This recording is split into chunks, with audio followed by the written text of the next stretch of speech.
Puck Talk, as we talked about the NHL, we have Geoff Ulrich, we have AJ Scholz, we have Paul Bruno, I'm Adam Kaufman. Fellas, welcome. Good to have you. Let's talk a little playoffs here. Now, we have a couple of games on the slate tonight versus just the one in the NBA, so that's nice. A little bit more going on the ice. And Canadiens and Jets, game 2. Now, as we know, Montreal carried their momentum into the series by taking the opener here in this one. Instant bloodbath. You had Mark Scheifele to hit on Montreal's Jake Evans at the end of that game. A lot of people still talking about that, rightfully so. The Habs are underdogs, not by a whole lot, though, Jeff. Minus 103. The Jets are minus 115 favorites. Do you think they can take a 2-0 series lead here in this one with a second road win of the series? Yeah, I absolutely do. And I'll remind my co-analysts that I was the only one on the Canadiens in game 1 here. And I will be definitely on the Canadiens in game 2. This is just a nightmare scenario for the Jets. Just so much negative sentiment around this Mark Scheifele hit. And just from a perspective of they got outplayed in game 1 as well. I mean, the Canadiens had more chances. Their goaltender outplayed Connor Hellebuck, who was basically really responsible for them winning the first series. I think people forget, Winnipeg wasn't exactly dominant against the Oilers. They barely had the lead for most of that series. They just really got all the saves and scored the OT winners. I think Montreal is the better team here. I think Carey Price, as the veteran leader on that team, is going to be absolutely massively motivated to just put up a statement performance. And I think Montreal, as the underdog play, offers good value. AJ, this is your opportunity to agree or what would be more fun, disagree with our pal Moose here. Well, I'll definitely disagree that Montreal's a better team here when Mark Scheifele is in the lineup. I think they have a better top 6 across the board here with him. Now, without him, I'm not surprised to see the line at minus 103 for the Canadiens, and I think that's the better bet tonight and even moving beyond into those next 4 games, because without Scheifele, you're suddenly Pierre-Luc Dubois is maybe going to be your number 1 center. We haven't really seen line combinations of what that might be. Paul Stastny has been out. It looks like he'll be back tonight, but again, you potentially have your number 1 center being a guy that has struggled since joining there. Your number 2 center missed game 1 with an injury now without Scheifele, and I think it really hurts their depth. We saw what happened to this team at the end of the regular season when Nikolai Ehlers was missing. They don't have anything much outside of the top 6, and without Scheifele, somebody's going to have to step in there, and they don't have a ton of good options right now. What do you say, Paul? Which way do you want to go? Look, the Jets are definitely going to be hampered by the loss of Scheifele for the next 4 games, giving them a great chance to take control of the series. This may well be how things play out, but I expect the Jets will fight back tonight because I believe they still have the firepower to compete on an even level with the Montreal offense, at least on their home ice. And the key will be Hellebuck, though, in the nets. He had a rough start after a long layoff, allowing 3 first-period goals. I think he's going to be more prepared to play this evening in a game the Jets absolutely have to win, and he'll be a major reason why they do.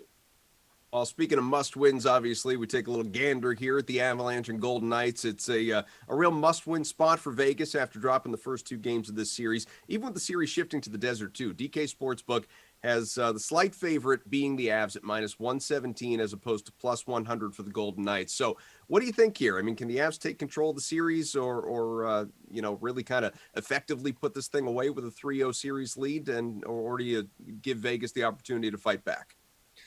While the Avs did what they had to do to win the 2 home games, it's time for the Knights to respond with a pair of games, and they're my favorite playground in the Vegas Strip. They certainly do have to be buoyed by their effort in that OT loss in game 2 to remind themselves that they are just as talented as the Colorado club. In fact, let me remind everybody that the Knights actually outshot the Avs while they were on the road by a 41-26 margin, and it was even more lopsided in the last 2/3 than that. 2 periods in that game. They were unlucky, in fact, not to win that game outright, in my opinion. They'll show an even better effort tonight when they get back on home ice to get back into the series. Remember, folks, in a 7-game set, nothing is lost until you concede a home game. What do you think, AJ?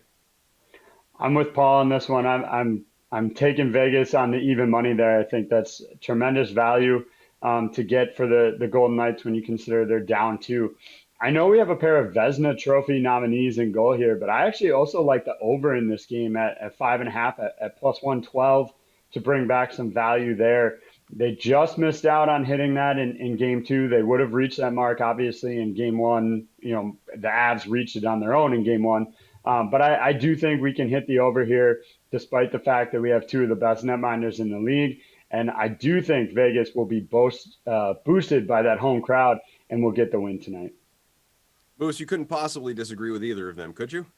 I'm going to more just be the agreeing guy here. I mostly agree with what AJ said. I would actually rather bet the over here than go against Colorado on the money line. I mean, look, I think that Vegas at home, when you're getting plus money, even if it is against the Avalanche, that's fine. I just really don't want to bet against the Avalanche ever in these playoffs. They're just too good. I think Vegas definitely has it in them to win a game or two in this series, but I just don't really want to take it. I think you're getting fine enough odds to do it on the money line. That's probably where I would lean. I am targeting the over in this game as well. I think that you're going to see Vegas's offense show up. We saw the goals pour in game one, and quite frankly, game two, that game had 4 goals through half the game. It was actually lucky to hit the under there. So I like the over there as the bet here. But yeah, if again, asking you which side to be on the money line, I'll just take the plus money here tonight because I think Vegas has to win at least one game in this series.